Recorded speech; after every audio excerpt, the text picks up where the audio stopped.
So you've probably seen those Zack D Film shorts that are blowing up right now. The ones with millions of views and crazy animations. They look like an easy way to make money online, right? I actually tried it for 90 days and got over 12 million views. Now YouTube says that you only need 10 million views to get monetized, but I still didn't get paid. And the reason is something that nobody doing shorts is actually telling you. So in this video, I'm going to show you how I grew the channel from nothing, the one thing that made my videos go viral, and the catch that made almost all of it pointless.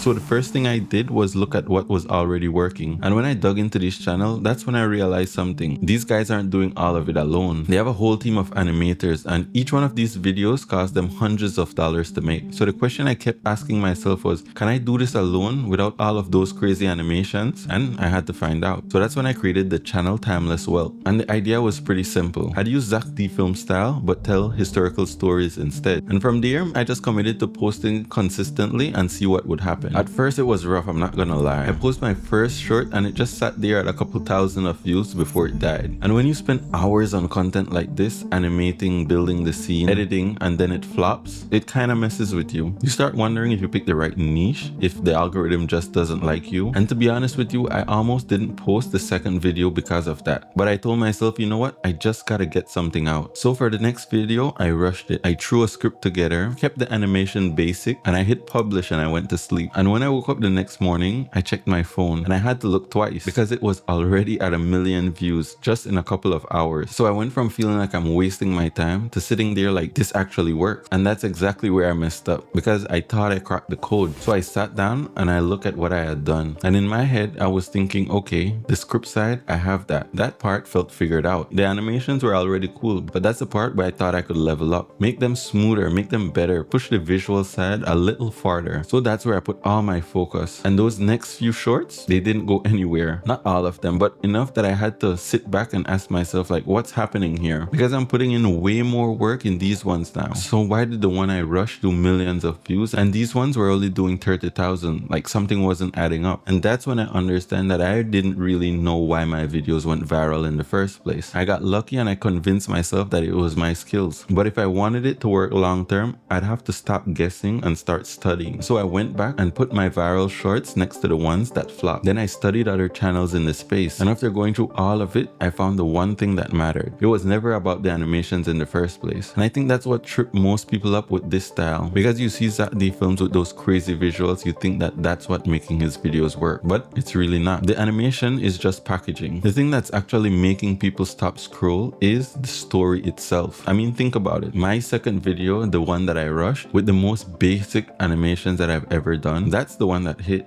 because the story was strong. The ones where I spend the most time on the visuals and picking the weaker stories, those flop. It was right in front of me the whole time. And there's one number that told me everything I needed to know. And that number is stayed to watch. That's how many people actually stayed to watch your videos. And it's different from retention or view duration because it tells you whether someone actually stopped scrolling and watched the entire video or if they continued scrolling. And the videos with the highest stay to watch were the one that took off every time. So I stopped obsessing over the animation and put everything into two things: finding stories that made people stop and writing them so that they couldn't look away. And that's when it actually started compounding because every new video was being pushed to the people who watched the last one. And basically the algorithm was building me an audience without doing anything extra. And people weren't just watching either, they were subscribing and coming back. One of my videos did 7.4 million views and brought in 18,000 subscribers by itself. By the time I looked up, the channel had crossed 20,000 subscribers with over 12 million views across 21 videos. And at this point, I figured I was basically there. The channel was clearly working, so I went to check on the monetization, expecting to be close, but I wasn't even halfway there. YouTube needs 10 million valid shorts view in the last 90 days to qualify for monetization. And my channel has over 12 million views overall. But by the time I went to check, my first viral video had already aged out of the 90-day window. So the only big one still counting was the most recent one with 7.4 million views. And out of the 7.4 million views, only 4 million were actually engaged views. That's the kind that counts. And adding in the smaller videos, I was sitting around 4.7 million valid views. So here's the part that nobody tells you. YouTube doesn't count all your views the same way because there's this thing called engaged views, which basically means only the people who watch your videos count towards monetization. The ones who scroll past still count as a view, but they don't count for monetization. And it works out to roughly